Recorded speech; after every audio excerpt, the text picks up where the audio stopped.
সরকার এমনকি আওয়ামী লীগের উপরেও প্রধানমন্ত্রী শেখ হাসিনার কর্তৃত্ব এখন আর চলছে না।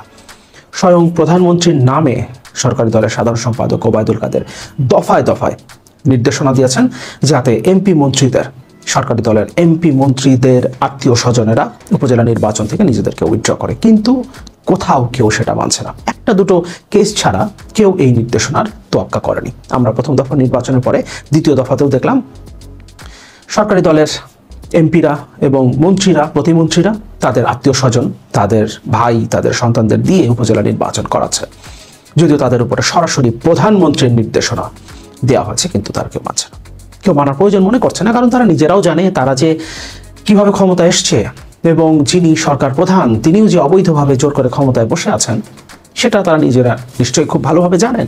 ফলে কেউ কাউকে মানার প্রয়োজন আসলে বোধ করছে না। এটা আস্তে আস্তে আওয়ামী লীগের ভেতরে ক্যান্সারের মতো ছড়িয়ে পড়েছে। যে মন্ত্রিসভার প্রধান শেখ হাসিনা, সেই মন্ত্রিসভার মন্ত্রী প্রতিমন্ত্রীরাও তার কথা মানার প্রয়োজন বোধ করছে না।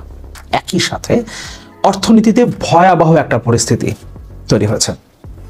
রিজার্ভ এখন $14 বিলিয়ন ঘরে। $14 বিলিয়ন অর্থাৎ 3 মাসের আমদানি ব্যয় মেটানোর মতো রিজার্ভ এখন অবশিষ্ট নাই। এই কথাটা অবশ্য কয়েক বছর ধরে আমি বলে আসছি, দফায় দফায় আমি কলাম লিখেছি, আমার এই চ্যানেলে অনেকবার কথা বলেছি। অনেকে হয়তো মানতে চাননি, কিন্তু বাস্তবতা হচ্ছে আমরা সেই জায়গাটাতে চলে এসেছি। 40,000 কোটি টাকার উপরে বকেয়া পড়েছে বিদ্যুৎ খাতে এবং অন্যান্য খাতগুলো, বিশেষ করে জ্বালানি খাতে আমাদের বকেয়ার পরিমাণটা এতটা বেড়েছে যে সামনের দিনগুলোতে অন্তত বিদ্যুৎ উৎপাদনের জন্য যে জ্বালানি আমদানি করতে হয় সেটাও এই সরকার আমদানি করতে পারবে কিনা সেটা নিয়ে সন্দেহ আছে। কারণ পূর্বের বকেয়াটা তাকে পরিশোধ করতে হবে, কিন্তু পরিশোধ করবার মতো রিজার্ভ তো তার কাছে নাই।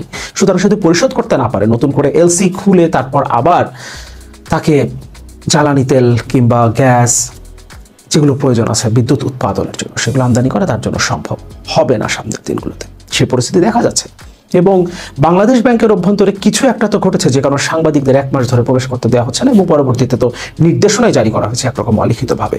সাংবাদিকরা বাংলাদেশ ব্যাংকের ভেতরে ঢুকে খবর সংগ্রহ করতে পারবেন না। তার মানে বাংলাদেশ ব্যাংকের অভ্যন্তরে এমন কোনো ঘটনা ঘটে গেছে, হতে পারে সেটা আমরা জানি আমাদের রিজার্ভ ব্যাপার চুরি হয়েছিল, সেরকম কোনো ঘটনা, কিংবা তার থেকে বড় কিছু। কারণ সে সময়ও সাংবাদিক প্রবেশে এই ধরনের নিষেধাজ্ঞা দেওয়া হয়নি।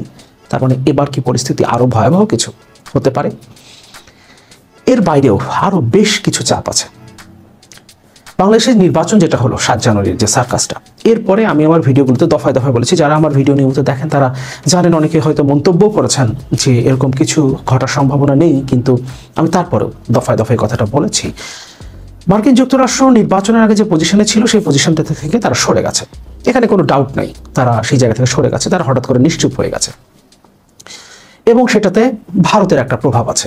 আমি আমার ভিডিওগুলোতে দফায় দফায় বলবার চেষ্টা করেছি এবং আমি বিশ্বাস করি, আমি মনে করি ভারত হয়তোবা তাদের যে নির্বাচনটা শুরু হয়েছে এই নির্বাচনটা পর্যন্ত তার প্রতিবেশী দেশ বাংলাদেশে কোনো রাজনৈতিক অস্থিতিশীল পরিস্থিতি, অর্থাৎ একটা নির্বাচন হবার কথা ছিল সেই সময় নির্বাচনটা হলো না, যেহেতু সাংবিধানিক একটা বাধ্যবাধকতার ব্যাপার আছে, ফলে তৃতীয় কোনো একটা শক্তি, একটা ইন্টারিম অ্যারেঞ্জমেন্ট চলে আসবে, এরপরে হয়তো পাল্টা আন্দোলন এই ধরনের একটা পরিস্থিতি থাকবে, অর্থাৎ রাজনৈতিক টালমাটাল একটা পরিস্থিতি বাংলাদেশে বিরাজ করতে পারে যে সময় ভারতের নির্বাচন। ফলে এই সময়টাতে বাংলাদেশে একটা স্থিতিশীল রাজনৈতিক পরিস্থিতি ভারত চাইতে পারে এবং সেই জায়গা থেকে তারা মার্কিন যুক্তরাষ্ট্রকে হয়তো বা ম্যানেজ করে থাকতে পারে, সেটাও তাদের নির্বাচন শেষ হওয়ার আগ পর্যন্ত।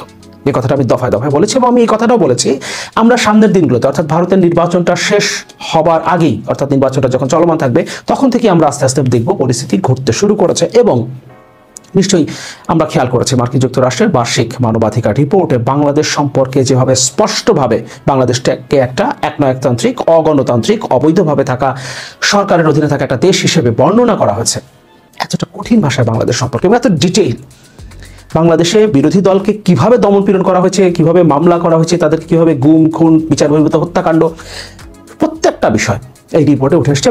পৃথিবীর অন্য কোনো দেশ সম্পর্কে এত ডিটেইল এবং এত কঠিন ভাষায় সেই রিপোর্টে উল্লেখ করা হয়নি। এবং এই কথাগুলো আমি অনেকদিন থেকে বলে আসছি, কিন্তু এখন বাংলাদেশের মূলধারার গণমাধ্যম এবং মোটামুটিভাবে গত 3-4 বছর ধরে বিশেষ করে বাংলাদেশে বিরোধী দলের যে গণতান্ত্রিক লড়াইটা চলছে এই সময়ে সবচেয়ে বিশ্বাসযোগ্য যে পত্রিকাটাকে আমরা মনে করতে পারি মানবজমিন, যারা যে কোনো খবর, আন্তর্জাতিক খবর, বিভিন্ন ভূরাজনৈতিক হিসেব নিকেশের যে খবরগুলো রয়েছে, বিশেষ করে কূটনৈতিক রিপোর্টগুলো আমরা সবার আগে বিশ্বাসযোগ্যভাবে যার কাছ থেকে পাই, মানবজমিন, এখন মানব জমিন সেই কথাটা বলতে শুরু করেছে। কয়েকটা রিপোর্ট এর মধ্যে প্রকাশিত হয়েছে যেখানে বলা হচ্ছে ভারতের এই নির্বাচনটা শেষ হতে হতেই অনেক কিছুই খোলাসা হবে। যেভাবে সরকারটা গঠন হয়েছে 7 জানুয়ারি নির্বাচনের মধ্য দিয়ে, সেটা আদৌ এভাবেই চলবে কিনা সেটা ভারতের নির্বাচনটা শেষ হলে সেই জায়গাটা খোলাসা হবে, যে কথাটা আমি অনেক আগে থেকে বলবার চেষ্টা করেছি। এবং সে ধরনের কিছু পরিস্থিতি আমরা দেখতে পাচ্ছি। জিএম কাদের, জাতীয় পার্টির চেয়ারম্যান, তিনি মুখ খুলেছেন, বলেছেন 3টা দেশের সাথে আরো বেশ কয়েকটা দেশ চেয়েছিল নির্বাচনটা হোক। কোন 3টা দেশ সেটা তিনি বলেননি, কিন্তু আমরা অনুমান করতে পারি। এবং তার উপরে চাপ ছিল, প্রত্যক্ষ পরোক্ষ চাপ ছিল। কি ধরনের চাপ হতে পারে সেটাও আমরা নিশ্চয়ই বুঝতে পারি। তিনি কিছু কথা বলেওছেন এবং আমরা সেই ব্যাপারটাও জানি যে নির্বাচনের কয়েকদিন আগে রওশন এরশাদ গণভবনে গিয়ে শেখ হাসিনার সাথে সাক্ষাৎ করে এসেছিলেন এবং তিনি যে নিজের ইচ্ছায় সেখানে যাননি, তাকে যে আসলে ডেকে আনা হয়েছে বিশেষ কোনো একটা উদ্দেশ্যকে সামনে রেখে, সেটা আমরা বুঝতে পেরেছিলাম এবং এই সংক্রান্ত আমি একটা ভিডিও করেছিলাম সে সময়।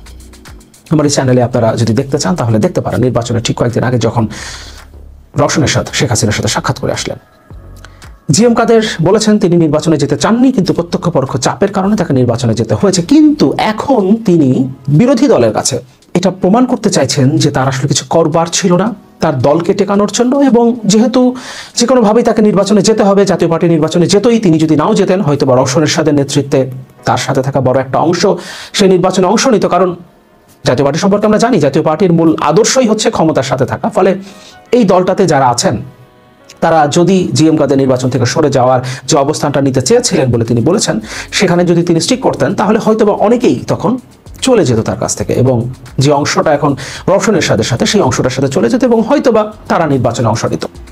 হয়তোবা আমরা যেটা ধরে নিতে পারি যে সেই উদ্দেশ্যকে সামনে রেখেই আসলে শেখ হাসিনা রওশন এরশাদকে ডেকে নিয়ে কথা বলেছিলেন, এবং আমরা বুঝতে পারি। কিন্তু জিএম কাদের এখন যেটা চাইছেন, এখন তিনি বিরোধী দলের, বিএনপির এবং অন্যান্য বিরোধী দল যারা সরকারের বিরুদ্ধে আন্দোলনের সত্যিকারের আন্দোলনে রয়েছে তাদের সহানুভূতি পেতে চাইছেন এবং তাকে যেন কেউ ভুল না বোঝে, নিজেকে জাস্টিফাই করবার চেষ্টা করছেন, নিজের পজিশনকে জাস্টিফাই করবার চেষ্টা করছেন জনাব জিএম কাদের। কিন্তু কেন? তার মানে কি আমরা যদি ধরে নিই জাতীয় পার্টির যে আদর্শের কথা, অনেক সময় জাতীয় পার্টির নেতারাও বলে থাকেন যে আমরা আসলে ক্ষমতার বাইরে থাকতে চাই না, ক্ষমতার সাথে থাকতে চাই, তাহলে জিএম কাদেরের জাতীয় পার্টিকে ক্ষমতার বাইরে থাকতে চাইছে নাকি ক্ষমতাতেই কোনো পরিবর্তন হচ্ছে, এই কারণে এখন সরকার এবং সরকারি দলের বাইরে যারা আছে বিরোধী দল, বিশেষ করে বিএনপির সহানুভূতি চাইছে, তাদের কাছে নিজেকে জাস্টিফাই করতে চাইছে? হতে পারে। অনেকগুলো পরিস্থিতি, অনেকগুলো বিষয় আসলে আমাদের আশেপাশে ঘটছে প্রতিনিয়ত। তার মানে একটা জিনিস কিন্তু পরিষ্কার, জাতীয় পার্টি এখন, জাতীয় পার্টির মূল অংশ জিএম কাদেরের নেতৃত্বের যে অংশটা, এই মূল অংশ এখন কিন্তু সরকারের সাথে নাই এবং প্রকাশ্যে সরকার এবং সরকারি দলের সমালোচনা করছে। এবং যে নির্বাচনের মধ্য দিয়ে জিএম কাদেরও এমপি হয়েছেন, বিরোধী দলের নেতা হয়েছেন, সেই নির্বাচন সম্পূর্ণরূপে একটা অবৈধ নির্বাচন হিসেবে তার বক্তব্যে উঠে এসেছে। তিনি একটা দুটো সিটের কথা বলেছেন যেখানে হয়তো নির্বাচন কিছুটা সহি হয়েছে, বাকি কয়েকটা জায়গায় হয়তো ম্যানেজ করা ছিল কিছুটা, বাকি পুরোটা জায়গায় শেখ হাসিনা যাকে চেয়েছেন তাকে এমপি বানিয়ে এনেছেন। এটা জিএম কাদের বলছেন। একদিকে অর্থনীতি, একদিকে বাংলাদেশ ব্যাংকে কি হয়েছে আমরা ঠিক বুঝতে পারছি না, তবে ভয়ঙ্কর কিছু একটা ঘটে গেছে। আর একটা বিষয়, বাংলাদেশ ব্যাংকের সাম্প্রতিক যে সিদ্ধান্ত, অর্থাৎ ব্যাংক একীভূতকরণের, এই সিদ্ধান্তের পর থেকে হাজার হাজার কোটি টাকা আমানতকারীরা ব্যাংক থেকে তুলে নিচ্ছেন।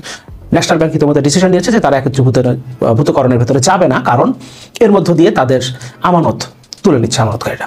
সামনে তো সংকটটা আরো ভয়াবহ হবে এবং ইতিমধ্যেই ব্যাংকে তারল্য সংকট কোন পর্যায়ে চলে গেছে। প্রতিদিন বাংলাদেশ ব্যাংক এই ব্যাংকগুলোকে টাকা দিয়ে দিয়ে কোনো রকমে বাঁচিয়ে রেখেছে এবং খুব স্বাভাবিকভাবেই ঋণ খেলাপিদের, দুর্নীতি লুটপাটকারীদের রক্ষা করার জন্যই বাংলাদেশ ব্যাংক যে সব উদ্যোগ গ্রহণ করে সেগুলো আমরা নিশ্চয় বুঝতে পারি। কিছুদিন আগে এরকম একটা সিদ্ধান্ত নেওয়া হয়েছে, গ্রুপভুক্ত যে কোম্পানিগুলো ঋণ খেলাপি আছে তাদের একটা কোম্পানি ঋণ খেলাপি হলেও আর একটা কোম্পানি দিয়ে ঋণ করতে পারে। অর্থাৎ ধরেন আমরা সরকারের মধ্যেই তো বড় বড় দরবেশ হুজুরদেরকে দেখতে পাই, তো তাদের একটা প্রতিষ্ঠান, তাদের যে গ্রুপ, সেই গ্রুপে থাকা একটা প্রতিষ্ঠান বা দুটো প্রতিষ্ঠান বা একাধিক অনেকগুলো প্রতিষ্ঠানও যদি ঋণ খেলাপি হয়ে যায়, তারপর তিনি নতুন করে আরেকটা প্রতিষ্ঠান খুললেন এবং সেই প্রতিষ্ঠানের নামে তিনি লোন করতে পারবেন, ঋণ পাবেন তিনি।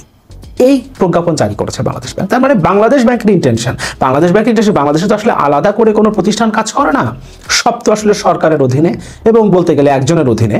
যদিও সরকারের উপরে তার কর্তৃত্ব এবং সরকারি দলের উপরেও তার কর্তৃত্ব, নিজের দলের উপরেও কর্তৃত্বটা আসলে কতটুকু এখন আর আছে সেটা নিয়ে প্রশ্ন তৈরি হয়েছে, কিন্তু এতদিন তো তিনি চালিয়েছেন। সুতরাং আমরা বুঝতেই পারি যে এই সরকার প্রধান, কেন্দ্রীয় ব্যাংক, হোয়াট এভার, তারা আসলে কি চায়। তারা দুর্নীতিবাজ, লুটপাটকারী, ঋণ খেলাপিদের পক্ষেই তাদের অবস্থান এবং তাদের জন্যই সকল নিয়ম কানুন চালু করতে চায়। ভারতের নির্বাচনের পর বাংলাদেশের রাজনীতি নিয়ে, বাংলাদেশে যে সরকারটা গঠিত হয়েছে, বাংলাদেশের নির্বাচন নিয়ে আন্তর্জাতিক শক্তিগুলো, বিশেষ করে মার্কিন যুক্তরাষ্ট্র সহ পশ্চিমা বিশ্ব, তাদের অবস্থান আগের যে অবস্থানটা ছিল নির্বাচনের আগে সেই অবস্থানে ফিরে যেতে পারে। এবং ভারতও এই সরকারকে, হাসিনা সরকারকে, যার উপরে আসলে কোনোভাবে আস্থা রাখা যায় না, যে ক্ষমতায় থাকার জন্য আজকে ভারতের তাবেদারি করতে পারে, কিন্তু কালকেই 2018 থেকে 2024 যে সরকারটা ছিল, সেই সরকারটা যে কতটুকু চীনের দিকে ঝুঁকে গিয়েছিল, কতটুকু রাশিয়ার দিকে ঝুঁকে গিয়েছিল, সেগুলো নিশ্চয়ই আমরা জানি এবং সেটা ভারতও নিশ্চয়ই জানে। ফলে এই সরকার, হাসিনা সরকার কিংবা সরকার প্রধান শেখ হাসিনাকে সমর্থন দিয়ে